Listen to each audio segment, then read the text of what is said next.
Welcome to Blackhawks Insider, the official podcast of the Chicago Blackhawks, presented by Chevy Drive's Chicago.com. Drive what Kane and Taves drive.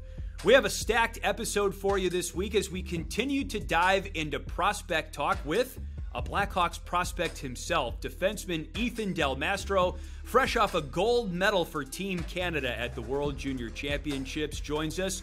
You'll really like him. Be sure to stick around for that interview. We also have Joe Brand on the podcast this week. He joins us for an extended period of time, not just to talk about betting lines presented by FanDuel, but also for Sellies and Chirps as well. It's a fun conversation with Ethan and Joe, and it's all ahead on the Blackhawks Insider Podcast. Welcome in, everybody. I'm your host, Chris Vosters, joined by my two co-hosts, Kaylee Chelios, Colby Cohen. Before we get to business, everybody, just want to remind you once again that you can win an autographed Patrick Kane reverse retro jersey, courtesy of Chevy Drive's Chicago.com. Just visit their website, ChevyDriveChicago.com, to enter, and you can win an autographed Patrick Kane reverse retro jersey. The reverse retro jerseys have gone bye-bye for this season. The Blackhawks wrapped up their schedule wearing the reverse retros. They definitely grew on me, I would say, as the season went along. And hard not to like the reverse retro jerseys when Lucas Reichel has a three-point night for the Blackhawks in one of their biggest wins of the season. And, you know, it was great to see that performance from Lucas Reichel, Kaylee, and Colby. A couple of games after that, however, the Blackhawks make the decision to send him back to the Rockford IceHogs in the AHL. And it was a move that, I don't know if it surprised many of the fans, but understandably, a few fans were disappointed. Hey, Lucas Reichel, three-point night, he can play in the NHL, right? Well, I think it's important to address the fact that just because the Blackhawks sent him back to the AHL doesn't mean that's a sign of, hey, he's not ready, or there's any kind of doubt that the Blackhawks think Lucas Reichel might not be able to hang at the NHL level. This is all part of General Manager Kyle Davidson's plan and process that he outlined over the summer around the time of the draft, prospect camp, training camp. Look, the Rockford IceHogs are having a good season this year. There are meaningful minutes to be had for Lucas Reichel on a team that is winning, that is heading towards a playoff berth. He can't get those same kind of minutes at the NHL level yet. The AHL level, he can be a top-line center, play 20 minutes a game. That's better for his development right now than being a third or fourth line winger where he's playing out of position and not seeing the ice as much. So it's understandable why, fans, might feel a little bit impatient with this process right now. That's totally okay, but I think it's really all part of the plan, again, that has been outlined since General Manager Kyle Davidson took this ship over a little under a year ago now. And I don't know, am I missing anything there as far as just the whole Lucas Reichel take? I mean, very encouraging that he looked as well as he did, as good as he did at the NHL level, but he'll be back, but let him continue to develop in an environment like the AHL.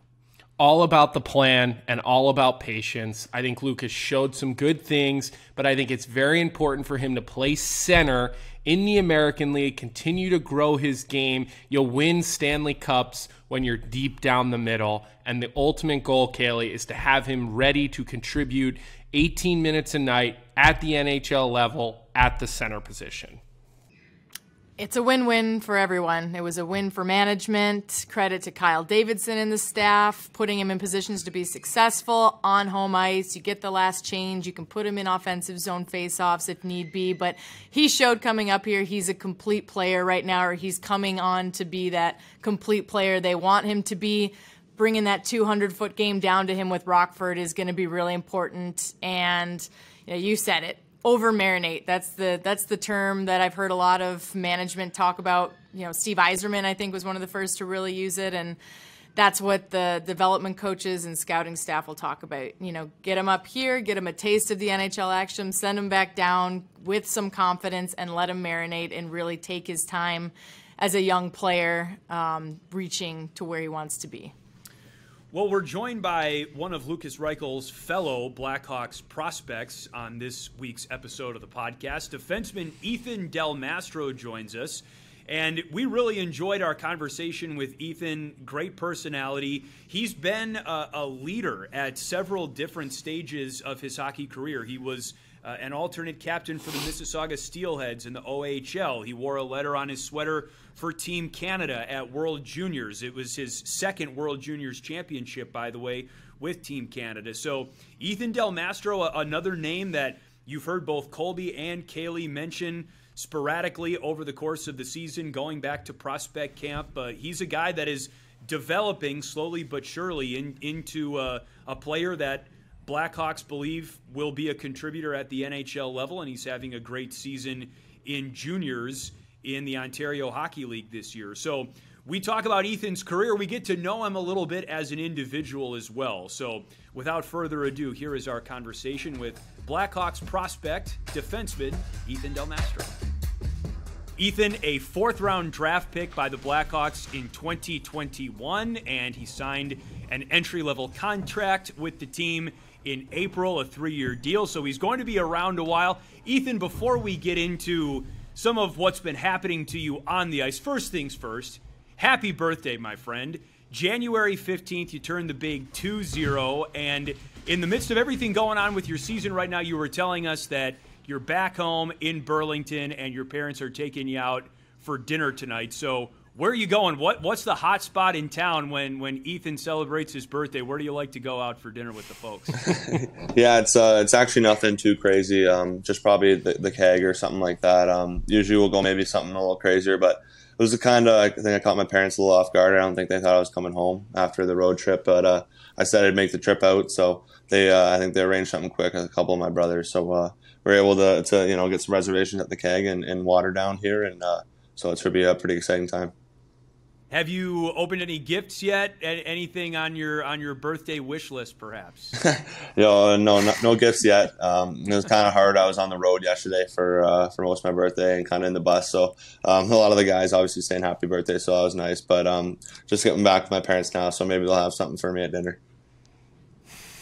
Happy birthday, Ethan. Are you a chocolate or vanilla cake person? Probably vanilla. I don't know. I'm not too picky. I kind of go with either one. I mean, I've always been kind of my mom always got me ice cream cake back when I was a little bit younger and a kid, and I always enjoyed that. Well, I learned from your Coffees with Charlie interview that you like the gummy candy, Canadian sour candies and harder candies. So good luck. I hope you get lots of that from mom and dad. Yeah, that's usually my go-to. So hopefully they can give me some of that today. Same here. Are like what kind of like gummy bears, sour gummy worms? I mean, what's your go-to there? Yeah, I think I'm kind of a little bit of all of it. Kind of Maynard's, that kind of brand. That's usually my go-to. Any one of those are pretty classic, I think, and kind of a staple if I'm going to go candy. I can't wait to follow your progression and your development as you make your way up to. I was just going to say, you hopefully at some point you could catch a couple of broadcasts, because there's a little bit of Candygate going on right now in our broadcast booth between Chris and Troy Murray, who's one of our analysts in the booth. And there's definitely been some tense moments on the broadcast this year of Chris stealing Troy's candy when he's going to the bathroom. So you'll clearly fit right in here. Exactly. Don't let me, keep the Rockets or the Smarties away from me, Ethan, because I tend to snag them. So you've been warned. Got it. Put that in the back of my mind. Well, Ethan, I think there's been so much exciting stuff going on for you as of late. You know, we've been talking a lot about you. I mean, not, all the prospects really, but coming off World Juniors, again, all this exciting stuff, getting traded. But I'd like to just go backwards a little bit with you and go to draft night, because I think every player has a draft story and has a moment. Some are good, some maybe not good. And I know it's an emotional time waiting to hear your name.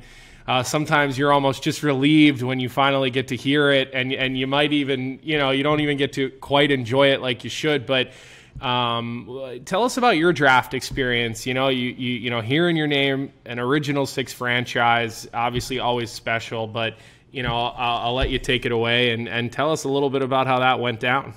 Yeah, obviously a crazy experience. Obviously, I still was a little bit in the COVID period because obviously it was still going on, and it was an online virtual draft, so nothing was really going on too much crazy. Everyone was kind of looking at their laptops and computers more so than being in person. But yeah, super exciting. You're kind of waiting there, and then there's a lot of nerves kind of going on. And once you're kind of picked, I think it's just kind of a relief of the emotion, and then you have all your family around you. It's pretty special, and then as soon as you start hugging them, before you know it, you're getting a call from the GM and stuff like that. So it was pretty exciting, but overall an amazing experience. And then obviously to be picked by a team like Chicago, you couldn't be more happy. Our original six. Obviously, you're hearing amazing things from other people and stuff like that. So overall, just a great day. Now, were you able to go to development camp that year, or was there no development camp because of COVID? Yeah, there was no development camp, so it was kind of an online camp. So we met a couple of the staff members and a little more of the prospects and stuff, just kind of virtually. And then my first experience coming to Chicago was the rookie camp. So with rookie camp and then training camp after that, I mean, that was all basically a year in the making from the time you were drafted by the organization until you really started doing some of the team on ice activities like that. Did you have a pinch me moment or an oh my gosh moment when you saw your name on the back of the sweater, or maybe a pass to Jonathan Taves or Patrick Kane in the hallway or anything like that? Yeah, no, for sure. I mean, when you go to that kind of team and you got, Jonathan Taves, Patrick Kane, and when I first came, Fleury was still there and stuff like that. You have those kind of people that are, icons in hockey, and it's just super kind of surreal being around them in the locker room. And, you're walking by and you see them. It's something that you only see them on TV. So pretty crazy. But, yeah, a little bit of a whirlwind coming to your first camp. Not having a development camp kind of made it easy, and a little bit with other kind of draft picks and prospects. You come in there and there's the top players and right in front of you right from the start. So it was a little bit of eye-opening and pretty crazy. But I think, coming back my second time to, development camp and rookie camp, I was a little more comfortable. So it was awesome, though. Well, Ethan, you've done a lot of really exciting things from the World Junior Championships, but before that, you just got traded recently from the Steel to Sarnia, but you spent most of your junior career, all of it, with the Steel before then. You were a captain there. What do you attribute to, the leadership roles that you inhibited early on in your career? You were an alternate captain as well for Team Canada at the World Junior Championships. Where do you learn those good habits, and how have you experienced being in that leadership role at a young age through now? Yeah, I think it's a little bit of kind of just how I am as a person, and obviously I think my parents kind of influence on me and how they kind of raised me and brought me up, just kind of what they instilled on me and the values. And then obviously I think just kind of me as a person, I think I've always kind of been a little bit of a leader and kind of maybe one of the bigger voices in the room, whether it's been junior or, obviously in Mississauga and then a little bit at Hockey Canada. So I think it's kind of something I've always had. And, obviously my parents are a little bit invested in it. And my mom's a principal, and she kind of, obviously maybe she's a little bit of yelling at kids. So she was good at, and kind of was always been a leader in that kind of aspect. But, yeah, I think it's kind of always just something I've had, and then obviously instilled in me from my parents. Was it hard to leave juniors with the Steel, just spending your whole career there, the relationships, the emotion? I mean, I know how much you grow into that. Yeah, like you said, yeah, obviously it's where I was drafted, kind of where I started my whole kind of junior career, and where I was drafted to Chicago from. And, obviously it's closer to home too, like you said, and it's tough kind of leaving there. It's like a little bit of a bittersweet feeling, obviously, because you're going to a team that's going to be a contender and that obviously wants to make a run for it. But it's tough leaving, where you built all these relationships and all these friendships and guys that kind of came into juniors with you. You're kind of seeing them and leaving them. So it's a little sad, but obviously a lot of excitement kind of moving forward. Well, and I know it's not terribly uncommon for big-time players in the Canadian Hockey League, whether it's the O, the Dub, or the Q, to be traded. I mean, Shane Wright got traded after World Juniors. A couple of our prospects, guys who will be your teammates one day, Colton Dock was traded. Korchinski and Nolan Allen, they ended up on the same team. When you see what another team trades for you in the OHL, I mean, Sarnia gave up half of their future draft picks to get you. I mean, it was a haul of picks and prospects. Does that, how does that make you feel? Like, there's pressure to win the Memorial Cup, but it also says, like, we really want this guy. And I think that's a major, attribution to you. Yeah, I think for sure. I mean, the management staff in Sarnia, we talked a little bit, and obviously if they're willing to give up some of their, your future and your young prospects, obviously that means a lot. And, to have the confidence in me that I'm going to make a big enough impact in that kind of organization and they're willing to kind of give away their young prospects for me. It's obviously nice and a little bit of pressure, but I think you don't kind of look at that. You kind of look at coming in and just playing your game and being how you are as a player. There's a reason they wanted you. So kind of sticking to that and just moving forward with my game and not changing too much. Well, and I don't think for a young Canadian hockey player there's any bigger pressure moment than the World Juniors. I mean, we watched the World Juniors closely. We covered it here in Chicago. We showed stuff on our shows, whether in the broadcast, in the pregame show. We were excited. And look, you were in a leading role on that team, more than any of the rest of our prospects, wearing a letter, as Kaylee mentioned, but shouldering your entire country for that tournament. I mean, what is that like? Like, try to explain to our listeners the pressure and the responsibility and then the excitement of winning that tournament, especially, I mean, the way you guys won it. That tournament should be in Canada every year, but just try to take a little bit of a maybe 50,000 foot view to explain to our listeners just how amazing that whole process can be. Yeah, I mean, like you said, it's obviously an amazing experience, and obviously being Canadian, it's something you kind of grow up watching always at Christmas time. On the 26th to turn on the TV that World Juniors is going to be going on. So crazy experience, and having just that fan base behind us in that building was unreal. And obviously, like you said, a lot of pressure though. Canada's always watching no matter what. And when we lost the first game, I think there's a little bit of heat on us and stuff like that. But I think Hockey Canada does a pretty good job at kind of covering you and maybe kind of sticking together as a team more so than kind of letting the outside noise in. I think we did a good job at kind of not allowing it to kind of shape us or let it affect us. And obviously, I think having the summer one that I went to before, where we won as well, a little bit of experience through that. I think that kind of helped me, being able to handle the emotions and the pressure a little bit more. And I think it was kind of just overall beneficial and moving towards this tournament and not letting the pressure kind of affect us too much. I wanted to ask you, Ethan, what was the loudest moment that you remember playing at World Juniors in the rink? When was the crowd the most hype? I think probably when we won. I mean, obviously that's a little bit of a blur, and the noise is a little crazy, and you can't even hear it. You're kind of just screaming with your teammates. But it's either that or when Bedard got named kind of MVP of the tournament. No matter what game it was, they were screaming MVP, and you couldn't even hear the announcement for his name.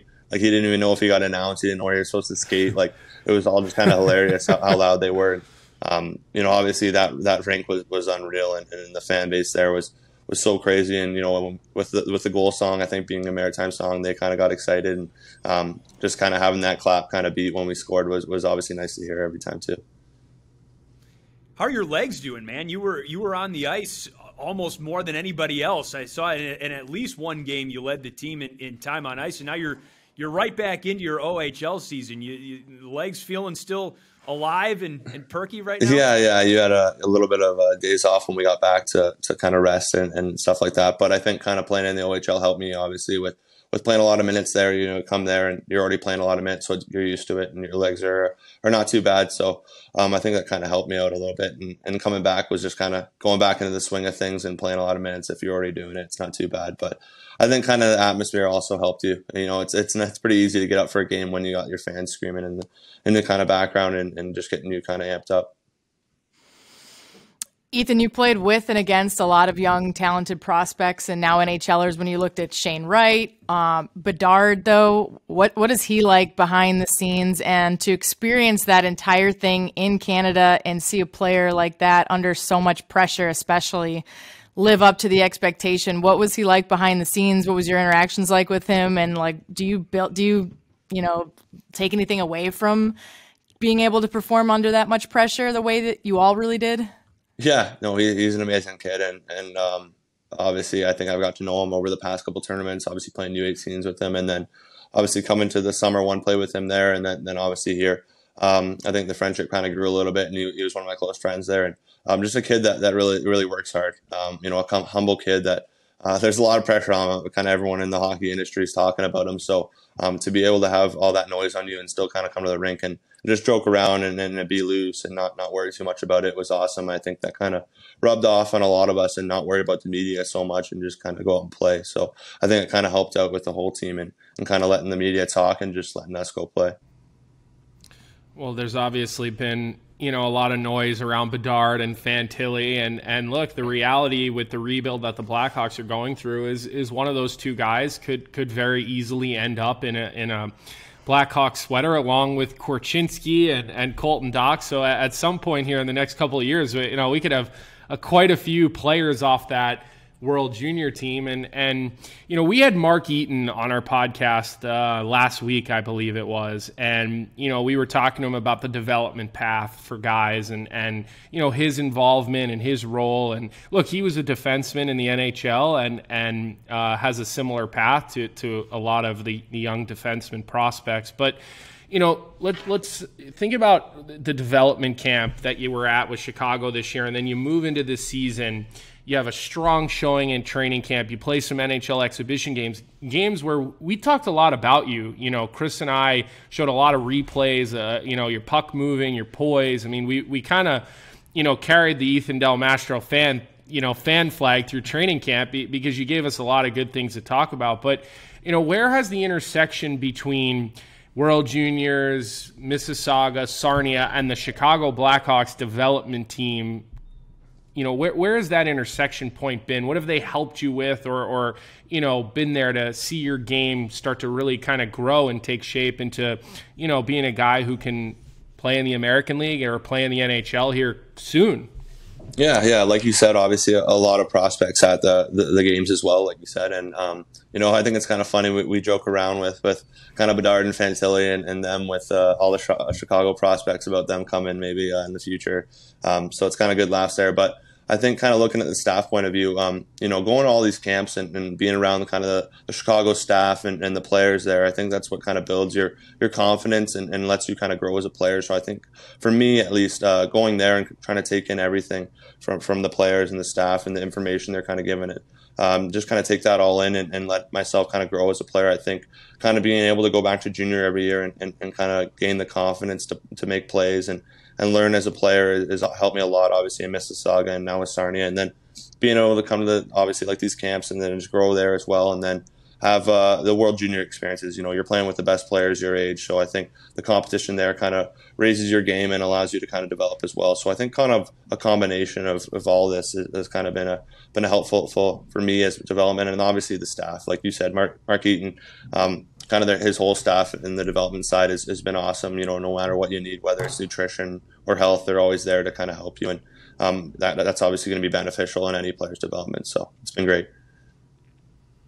Were you, growing up in Ontario, were you a Maple Leafs fan growing up? Did you have any players in particular that maybe still you love to watch in particular? Yeah, I was obviously, I think, a Maple Leafs fan, as a lot of us are in here in Ontario and kind of closer to Toronto. You didn't have a choice, right? Yeah, kind of pretty much since I was born. I remember being on the TV from my dad or my brothers or whatever. So kind of always had to watch them. So it kind of became my childhood favorite team. But obviously, I think you watch a lot of players growing up. Like Morgan Rielly came in when I was a little bit younger, and he was obviously an amazing player on the Leafs. And then I think as I kind of got older, I think a lot more NHL teams and OHL teams are asking you what your player comparison is, who's a player you monitor the game after. It's kind of a cliche question, but obviously important. And then I was looking at my game at the point, and I think it was kind of looking at someone who's kind of tough and me and can also play with the puck and play a lot of minutes, and that was Ben Sherratt.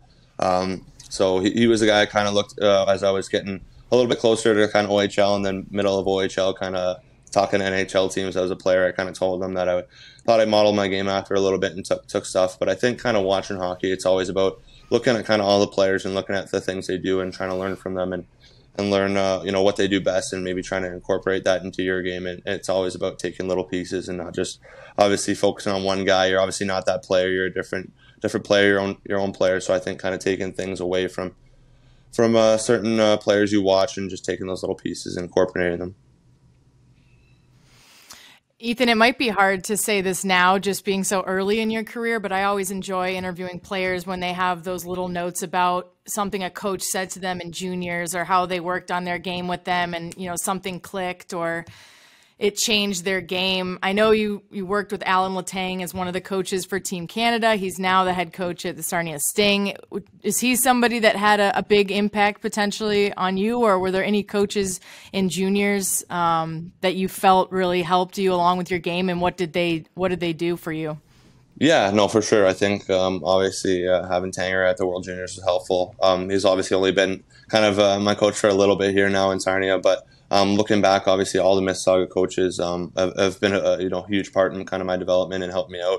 Obviously the D coach Brendan Taylor, that I kind of started my my D career in the junior with him, and he was always helping me out, always had the confidence in me, and kind of was easy to talk to about that kind of stuff. And then looking back to kind of my before junior, my minor hockey, I was lucky enough to be coached by Paul Coffey, who was a pretty good defenseman in the NHL. So kind of having him around and being able to kind of bounce stuff off him, and I think I kind of took it for granted how cool that was. Obviously, I was a lot younger, so but kind of go to the rink, and then obviously I think my dad was a little bit more of a fanboy than I was, obviously because he was able to watch him a little bit more when he was growing up, my dad, and obviously he was kind of a little bit before my time, but obviously you still know how amazing he kind of was and the career he had. So kind of letting him talk to me about certain things and kind of allowing him to teach me was super special too. Your former teammate Charlie should have had coffee with you guys. You got to text him. Yeah, exactly. Yeah, probably hard to get him on though. Yeah. Well, Ethan, it's obvious that you're a busy guy with all these things swirling around in your life, but the Blackhawks are at a pretty exciting time for a young guy. You're being a prospect, your eyes got to light up when you hear the word rebuild. When you're seeing this emphasis on development and prospects. So I'm just wondering, how much are you watching the Blackhawks and how close are you paying attention to it? And are you keeping in touch with Isaac Phillips or Alex Vlasic? You're part of this group that is really supposed to be front and center of the future, right? And you're sort of in the middle, right? Of you're 20 years old. There's a couple guys. Phillips is 21. Vlasic is like 21 or 22. But then there's some younger guys too, like Colton Dock like Korchinski so you're a little bit of a mentor to one. Maybe you're looking up to the other, and I'm wondering, what your attention to detail of what's happening with the Blackhawks is at right now, and how you feel about it all. Yeah, I think obviously you pay attention, you watch a little bit. You're pretty close to kind of coming up. Obviously, I think next year, obviously moving forward, so obviously you're going to pay attention a little bit. And then obviously with that group you talked about, they're obviously a close group. I think more close than people would expect. Obviously, like Kevin Korchinski and Nolan Allen and Colton Dock, those are all kind of my good buddies and players that I was obviously at World Juniors with, and I think the friendship kind of grew. But they're obviously amazing guys. And then looking at the future for obviously their offensive group, like Isaac Phillips and Alex Vlasic and all those kind of young prospects, guys that are kind of playing a little bit. And I think it's just kind of excitement for all of us, knowing that it's going to be obviously a young team and a little bit of a rebuild coming forward. I think the management's just super excited in the way they kind of talk to us and getting ready to kind of, adapt and move towards that kind of NHL kind of lifestyle, and hopefully, get there sooner than you think. And it's just all a little bit of excitement, I think, for all of us. Again, just traded in the OHL from Mississauga to Sarnia. Are you settled in Sarnia? You got the Billet family situation settled down, and I know you've only been there less than a handful of games, but what's your early take on Sarnia? A little bit of a smaller town from Mississauga, is it not? Yeah. No, obviously a little bit of a smaller town, but was able to kind of move in at the start of the week and meet the Billets and kind of had a couple buddies on the team that made it easy to kind of move in and get adapted to that lifestyle and the town and some of the other guys on the team. Obviously a little bit smaller than Mississauga, like you said. Mississauga, you kind of walk around, not too many people know you, but here you might get recognized a couple of times out in the streets and stuff like that. So it's good, and it's been an amazing start. Obviously, I haven't been there too long. We went on the road right away, kind of going up to Ottawa and Kingston and stuff like that. So I haven't been home too much, but it should be fun moving forward. And it's cool to have a town that is that invested, where they are already starting to recognize you a little bit on the streets. But are you working just on your hockey career right now? I mean, are you still taking classes for school or anything like that? No classes right now. Just kind of focusing on hockey, and I mean it's kind of been a lot this year with obviously World Juniors and everything like that. So it's kind of easier to, I think, just kind of focus on hockey and not let anything kind of cloud you a little bit too much and make you nervous or focus on something besides hockey. I had to ask just because your mom's a principal, so I didn't know if there was, if there was any kind of deal that went on there. Yeah, I mean, she obviously leans a little bit more towards doing school. I think obviously high school was obviously really important for her and me obviously as well, but she was always harping on me and making sure I was getting good grades and doing my homework. So overall, though, it was beneficial, I think, for me and kind of built that, a little bit of hard work and learning to get school done and how important it is. 30 minutes of reading every night before bed. Yeah, exactly. She was on me. Did you go to the same school that your mom is the principal of? No, luckily I was she kind of became a principal later in her time. She was kind of just a teacher before and at different schools, but luckily she was a principal of kind of the elementary school, so younger, like K-8, kindergarten to grade 8. So wasn't really anything too involved with me. I think a couple of my friends in my high school had her as a teacher when they were younger, so they thought it was pretty funny though. Pressure's on. From what I understand, you were a very good student though as well, Ethan. Is that true? Yeah, I think not bad. I think having my mom kind of help me a little bit was obviously beneficial, but I paid attention in class. Ethan, how would you assess your play right now, coming off another World Junior Championship? You're going to be going into the Mem Cup pretty soon. I mean, what do you take away now as far as your compete level, where your mindset's on? You just talked about conversations you've had with the development coaches, but where are you at right now and where you want your game to be, and how much closer you are to reaching your goals? Yeah, I think obviously pretty happy with where my game is right now. Obviously just coming off, winning the World Juniors and here in the OHL, but obviously there's room to improve. Obviously I'm not there yet, and there's still a lot of ways to go. So I think it's all about kind of just, continuing to get better and continue to learn. Obviously look for new learning experiences throughout all the coaching staff and the development team, and kind of just taking all they're saying and kind of letting it mold my game and continue to grow and hopefully get to that pro level. Well, are you hoping to potentially at the end of your season with the OHL? I mean, look, the way it's going for you, you're probably going to be lifting more hardware here in the future. But is there some eyes and some sight on potentially, maybe being a part of a playoff run in Rockford or potentially getting some pro games in at the end of the season? Yeah, obviously you hope for anything like that. Obviously, like you said, the hopefully we make a long run here and go to the Mem Cup. So if that happens, I don't know if we'll be able to, because the season's kind of going a little longer, and I don't know if it'll work out schedule wise, but obviously it'd be exciting to get out to Rockford or anything like that. Well, Ethan, thanks so much for doing this. You've been a great sport, and again, celebrating your birthday with your parents. You got a reservation at the Keg. We know we got to let you get to. You're in season though, so I mean, are you just gonna keep it with a salad tonight, or you gonna? Yeah, this guy probably burns 10,000 calories a day. He can afford it. Yeah, I'll probably skate it off tomorrow in practice, so maybe I'll be able to get the Billy Miner pie tonight. So. Okay. All the right. what pie? I think it's like their classic pie, the Billy pie? Miner. Yeah, it's like the Billy Cool. Miner. Okay, It's called. I'll Google Yeah. it. That's usually there. I think if you say it's your birthday, that's what they automatically give to you. So Gotcha. be able to get one of those. Good to know. Yeah. Well, thanks Happy again for birthday, doing Evan. this. Yeah, happy birthday, and tell your parents thanks for letting you do this as well. And we will catch up, touch base at some point down the road. Thanks again. Yeah, thank you guys so much for having me on. Thank you.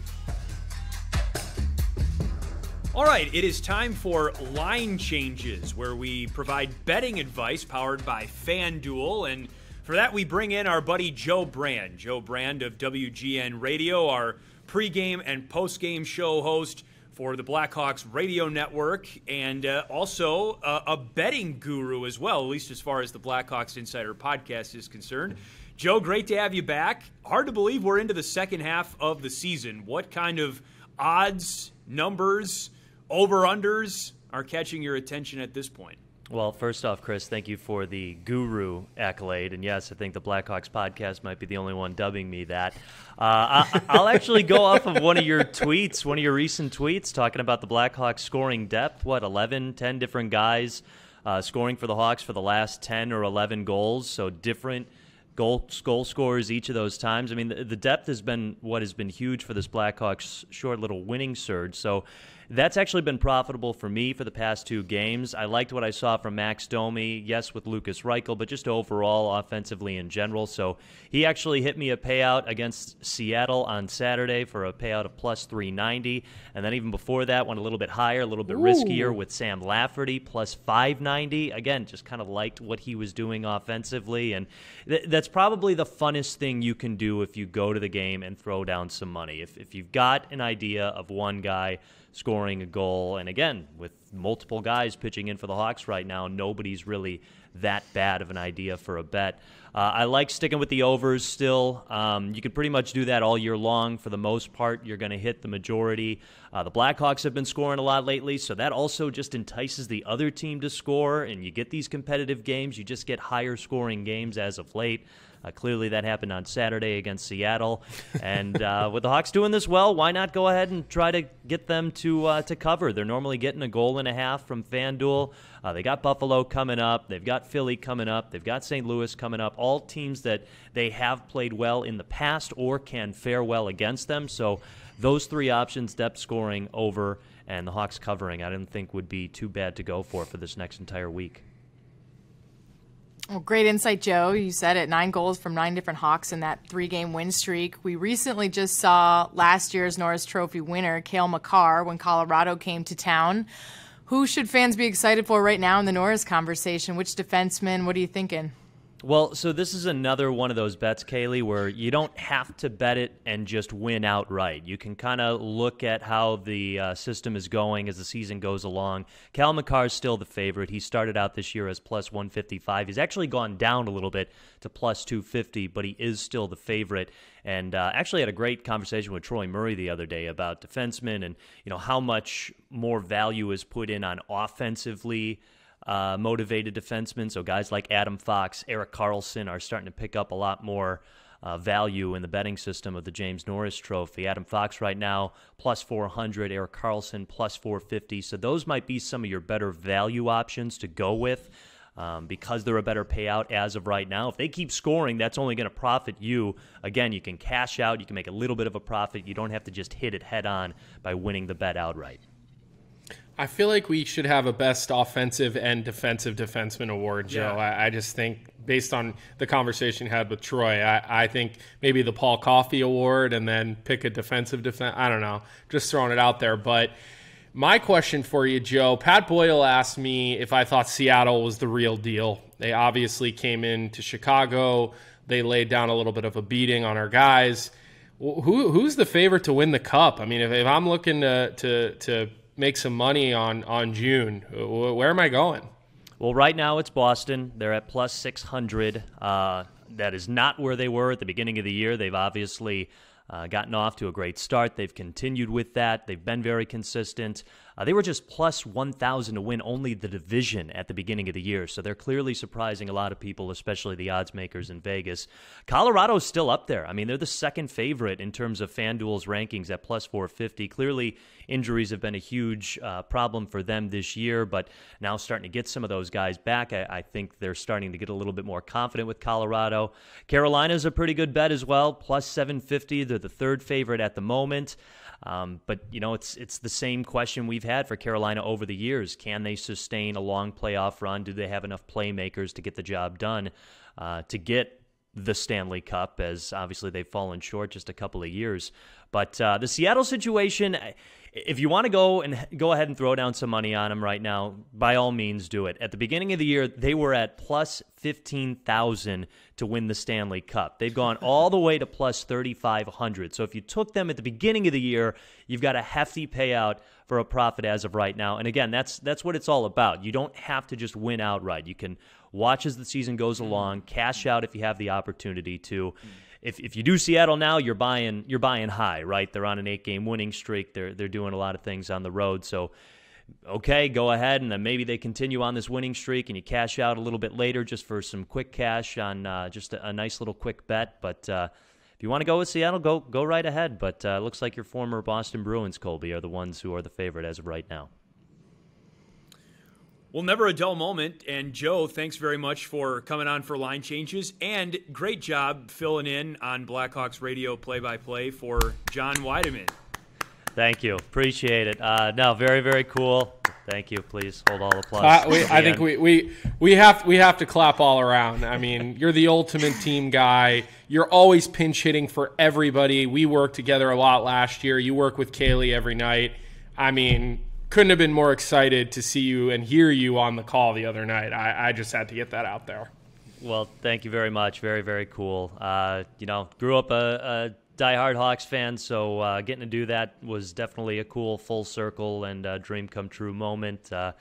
Happy to do it. Happy to pitch in. Think the world of John Weideman, so it was very cool to fill in for him as he rehabbed his voice, and now he's back, so that's great too. But yeah, just happy to do it, and appreciate all the confidence and compliments. And Chris, I can't remember the last time we both called the same game. Probably back in 2017 or something in Kane County or Midland, Michigan. One of the two. Yeah, from minor league baseball to the NHL. That's quite a journey. Chris, Joe has it in his contract that he only will work with people with the last name Chelios, though, because his two games, he said, "No, I'm only doing it if I get a Chelios both nights." So we made sure of it for him. That's good negotiating. We were very honored, Joe. You crushed it. Thank you. I told Kaylee if her mom's not doing anything the next game I fill in, we might as well just go ahead and do them all. Oh my goodness! I don't know if I can handle that. Well, Joe, love obviously it, Joe. You did a great job. Well, and listen, Joe, we're not bringing you on the show just to compliment you the whole time. Of course. Oh man, really? I thought I could go now. We're going to keep you on for our next segment, which is called Sellies or Chirps, where each of us bring a discussion topic to the table, and we get vulnerable in this segment of the show, all right? We present an idea or a topic and ask our colleagues to either celebrate it or chirp it. And Colby, what you wanted to go first, right? Why is Joe, that? Normally I go third in Sellies and Chirps, but today was a special day for me, and I'm going to tell you why. Because our friend Joe Brand was coming on the podcast, and I saw something on Instagram at Joe Brand _WGN. So give Joe a follow on Instagram. But, I appreciate the hard work that went into this video, but the end result did not sit right with me. So if you have an opportunity, go to Joe Brand's Instagram, watch his latest reel where he cooks a pizza.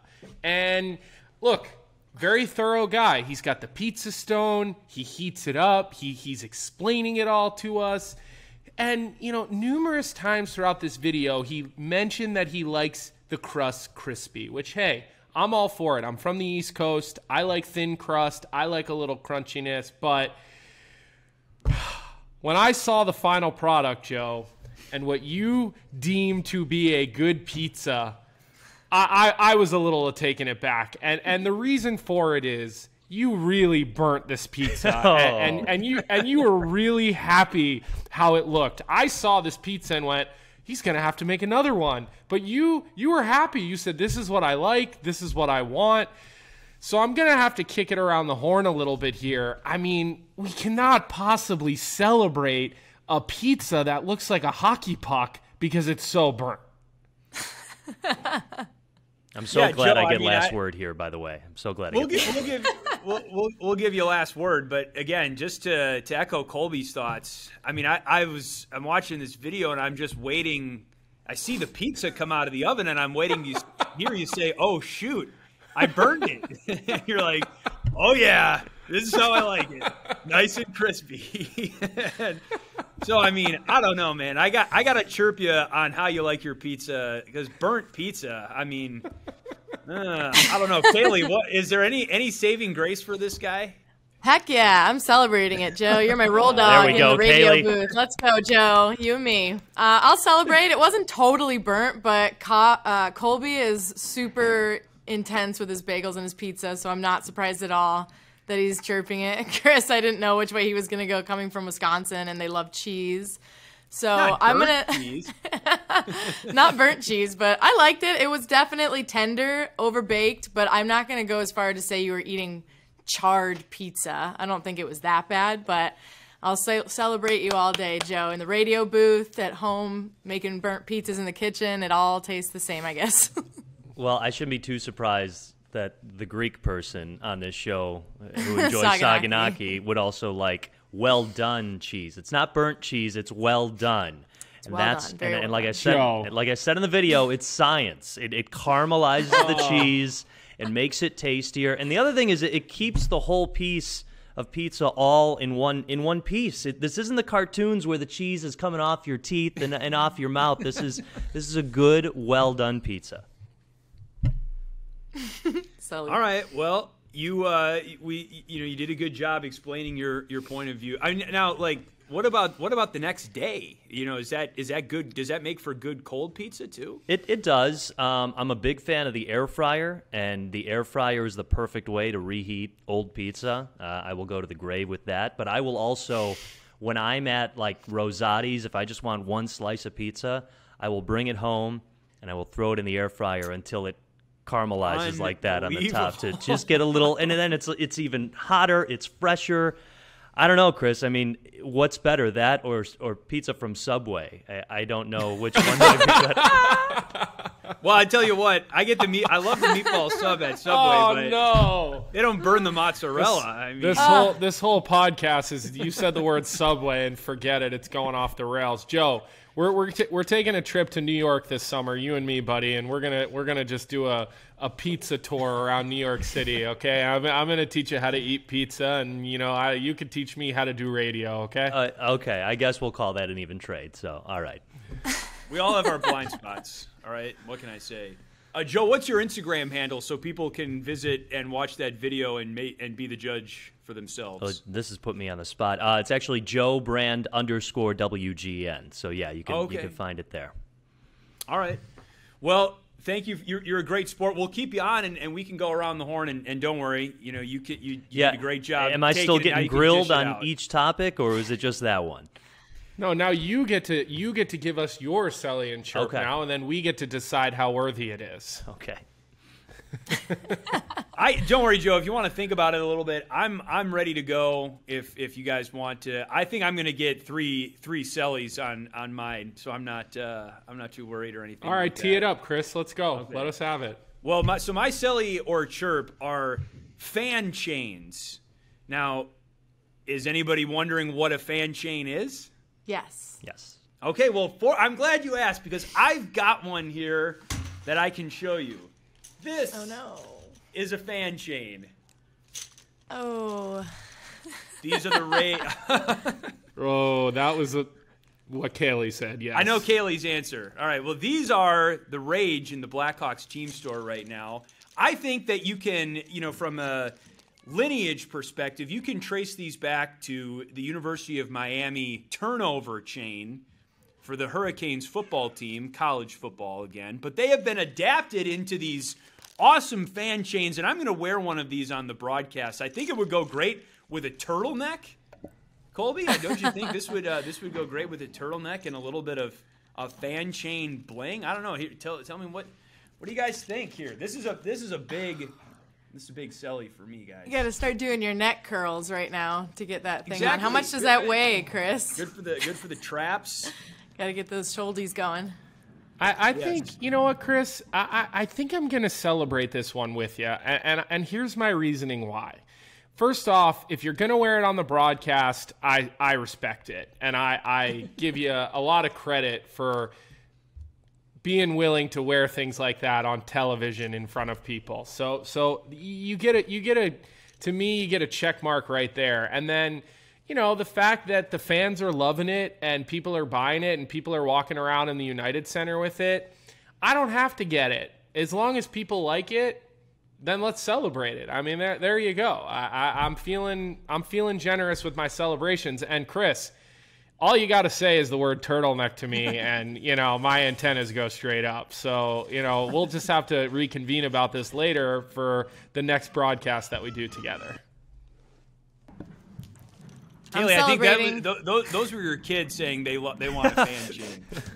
I'm trying to mute, but it's just not going to happen. So let the chips fall where they may. They're going rogue upstairs. Dad's on duty, so It is what it is. So my honest opinion, I like it if you're a fan, but I'm going to chirp it. It's an outfit killer for me. I put a lot of thought into my fits, my jewelry, and that just KOs my entire look for the night. So listen, I'm not going to sell it. You can get this with a gold chain. It doesn't have to be red. I think gold would keep your I'm more of outfit a gold together, girl, right? but that's just not my chain. But I like it for you, just like I like the afro. You've been ambitious this year, Chris, but it's totally for you.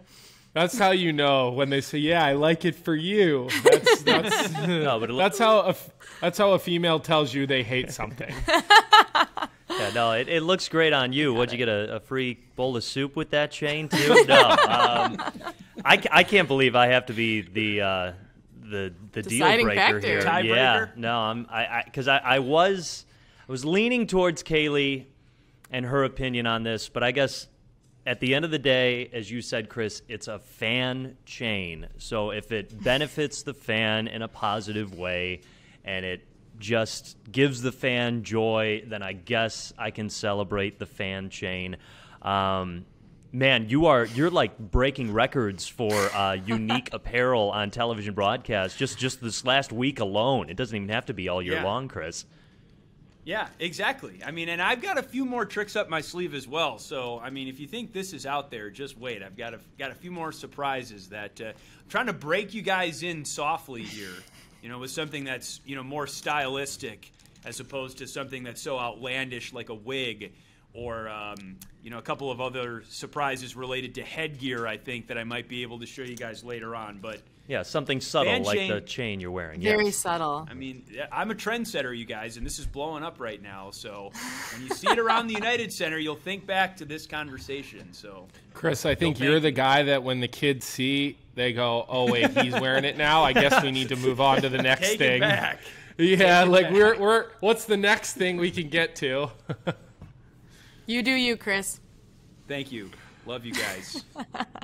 All right, CC, what do you got for us? Okay, I'm gonna go with athletes, or I guess I recently saw Ben Affleck, Batman, J-Lo's Boo, Daredevil, Benifer. serving out. What's that? Benifer. Ben Affleck. There we go. Yeah, You are on the trends, Chris. I saw Ben Affleck handing out Dunkin' coffee to customers at the drive-through window. I'm such a big fan of this. I do love Ben Affleck, but I think Athletes Undercover are some of my favorite videos. Kevin Bieksa did an amazing one where he dressed up as a security guard at the arena and totally got Getzlaff and a lot of his teammates. Super funny if you haven't seen it yet. So my Selly is just athletes going undercover. And is there one that might super excite you? Do you think you would get it? What would your response be if you saw, for example, Rogers serving Dunkin' Donuts? Well, I mean, I would. You'd recognize him. I would recognize him. Being a Green Bay Packers fan, sure, that would be pretty cool. I thinking about hockey. I know that Austin Matthews did something like this where he actually disguised himself going through the drive-thru at a Tim Hortons, of course, because it's Toronto. And he knew that some of his teammates were working at Tim Hortons, working the drive-thru window for a Maple Leafs promotional event. So he got dressed up and tried to fool them. I thought that was pretty cool. I'm celebrating this. I think it's great, like kind of celebrity-related pranks and good humor like this. If I were going through like a drive-through line or something like that, and I heard, the order taker ask me what I wanted for my order, I don't think I would ever get, is that I would ever think is that Ben Affleck? Is that Patrick Kane? I mean, I don't think, because the audio is always kind of garbled. It sounds like you're talking on a phone. So I think I would be completely off guard by something like that. But what if he used his Batman voice? Here's your coffee. Whoa. Well, okay then, Kaylee. I've had 3 cups today. That is definitely not getting edited out. We're leading with that. Trevor, also, help me out here. That's more Christian Bale. That was more of a Christian Bale Batman voice than Ben Affleck. All right, we're getting a little picky now. There's my answer for who I think sets the standard when it comes to Batman. It's not. Sorry, Kaylee. I don't think it's Ben Affleck. It's not Ben. Well, I'm totally celebrating it, Kaylee. I think it's a cool thing. The best one I've ever seen wasn't necessarily a drive-through, but Nick Bonino dressed up like one of the fans that waits outside the team bus for autographs. And Nick Bonino dressed up as, a seeker and had a book of cards in Nashville and got all of the guys and was like, can you sign? And most of the guys were not in on the joke. His wife was also dressed up in the same way. Go look up this video online. It's hysterical. Bonino is one of my teammates and one of my favorite, it's such a funny guy, but he did something like this and messed with other players, fans. Nobody had any idea. The costume was so good. They filmed it. Some guys breezed them. Some guys signed. So I love anything like that, Kaylee. I'm going to celebrate it, JB. I don't know where you fall on the spectrum, but I'm all in for these types of things. I definitely celebrate it because it's something out of the ordinary. It humanizes the players and it makes them, break out of their shell a little bit and have a little fun with it. I would always be so embarrassed and so nervous to be one of those people that didn't recognize Ben Affleck handing me coffee or Aaron Rodgers handing me coffee. Would never want to be that person and be exposed that way. Colby, what you were just talking about reminded me of the episode of Punk'd where Ashton Kutcher has a little kid bring like all this Dirk Nowitzki memorabilia as Dirk is sitting down at dinner, and he just keeps coming back and back with a basketball, with a flyer. He comes in with a cardboard cutout of Dirk Nowitzki, and he's like, I can't do this anymore, and he makes the little kid cry. It's one of my favorite episodes. So yeah, I definitely celebrate it, but you got to watch out how people react, unfortunately, because that's how it is. For my Selly or Chirp, I'll just go ahead and go with, man, I lost it now for a second. Well, we're putting you on the spot here, Joe. Yeah, so. No, believe me, I've listened to Selly and Chirps before. I heard the quiz of the bowl games. I obviously heard the great Subway debacle. The debacle it was. That was a low moment for Chris. A debate. That was a low moment for all of us, not just Chris. That was hard to. So yes, it was. That's why it was such a low moment, because you still think it's a good thing, and Kaylee and I are ready to crawl out of our skin. Seafood Supreme surprise at Subway up and running. Just seafood spread surprise. In a week or two, we're going to see Chris Foster's being Subway's new spokesman, and he's like, "Hi, I'm Chris Foster's. And before each Blackhawks game, I like to take down a seafood surprise." Seafood surprise. I've been sitting next to the phone for the last 2 weeks.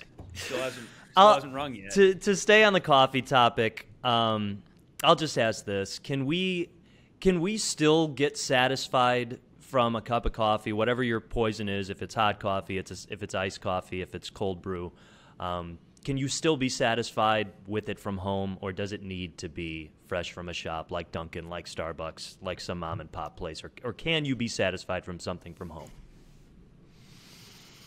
I'm going to celebrate this. I'll go first. And listen, if you're not too familiar with Keurig lines, I'm not just talking about, we all know what a Keurig is, but the K Slim, it's like a slender Keurig, great. It's very efficient when it comes to its countertop space. It makes a good cup of coffee, I'm telling you. And I have had Keurig machines. Listen, I've been in a lot of hotels with Keurig machines that just produce very, very average at best coffee. But the K-Slim is really, really good. And I suggest, you might not think of this, but use filtered water. Because the water quality actually does make a pretty noticeable difference too, I think, when it comes to the cup of coffee that you can brew for yourself at home. So check out the K-Slim. I have to shout out my fiance Liz. She got it, and it completely changed the way that I think about coffee made at home. So I'm gonna celebrate this. Yes, it can be done. Colby, what are your thoughts? You don't drink coffee. Well, sometimes. Very rarely. But what I would say about this, Joe, is for some reason, I like diner. Like when I go to a diner, I get coffee. Yeah. Great. My wife has this kind of fancy coffee machine that she likes that we were given as a gift, and it makes frothy milk and, the whole lot of it. And she loves it. I tried it one time and it was just way too fancy and like just too much for me. But if we go to like a greasy diner, something about a cup of coffee with like creamer, just to me, like there's something good about that. So I'm celebrating it, Joe, because I'm not the biggest coffee drinker, but I do get what you're talking about. I do feel there's a difference for me. They probably are getting that water from like the bathroom sink. So, I guess all filtered. those years, they call Boston, dirty water TV for a reason. So, maybe that's just what I'm used to. Right. But I'm celebrating with you, Joe, because I want you to come back. So True. I'm going to celebrate too. I'm also, Chris, K-Slim. We have one. I didn't know it was called a K-Slim. Same thing. Filtered water is key. And I'm much more about the destination with coffee than I am the journey. So as long as it gets the job done and I go from here to here, very happy with coffee at home. I go to sleep and think about how much coffee I can drink in one sitting when I wake up now at home, just to get me from here to here after breakfast with the kids. Okay. You're Success. amazing, Kaylee. You can have as many Thank cups you. of coffee as you want. Thank you. I try to keep up with you, Chris. No. I need to keep up with you. Full-time job, mother of two. You're amazing. So you have a much better excuse than I do. I just enjoy I it. shouldn't have to drink coffee. Well, there are times where I see Chris with his like full, and I'm just like, what? I mean, if I drank that, I would not sleep for 3 weeks. And then there's Kaylee, who will come up to me in the office and be like, no, I'm only on my 7th cup. I'm going to get a bevy and add caffeine to it. And I'm just like, all right, see you in a week. I love it. Recent discovery of caffeine is a game changer. Different strokes for different folks, but good topic, Joe. Thank you. We appreciate that. Good stuff. You can come back on Sully's and Chirps anytime. All right. Well, good. I was a little worried at first. I thought it just turned into a Joe Brand grilling segment, but I appreciate That too. appreciate letting it breathe a little bit and letting me in. Baking session, not grilling. Baking based on fair the enough. cheese. Well, you have earned your stripe, my friend, and thanks a lot for coming on the podcast this week, and we'll see you at the rink. Thanks again. Hey, no problem. Thanks again for having me. And actually, I threw a pizza in right before I started this segment, so it's got another 40 minutes. So I'm going to have to get to it in a little bit anyway. So thank you. Yeah, if the fire alarm goes off, Joe gives it another 15 minutes. Yeah, that's when you know it's almost ready. Yeah, it's a 2-minute warning. Thanks, guys. A lot of fun. Talk to you later. Boy, Kaylee, good to know that for Joe that he's got a friend in you when he needs one with that burnt pizza. I can't believe you came to his rescue like that, but hey, that's what friends are for. Ride or die. I got you, Joe. Burnt pizza to the end. We'll definitely get Joe on the Blackhawks Insider podcast later this season. His betting analysis is always really interesting and insightful, and he's a witty guy, too. We all really enjoy him. Our thanks to Joe Brand for coming on and spicing things up, especially with Sully's and Chirps. We'll definitely get Joe back on later in the season. A friend of all of us, and he does a great job on Blackhawks pregame and postgame on AM 720 WGN. Thanks once again for listening. Again, more content is always available at Blackhawks.com. Brad Dollar and Southside Jake always do a great job providing the music that you hear on the Blackhawks Insider podcast. For our producers, Trevor Bray, Jenna Rose, and my co-hosts, Colby and Kaylee, I'm Chris, signing off. Thanks for listening, and we will talk to you next week on the Blackhawks Insider podcast.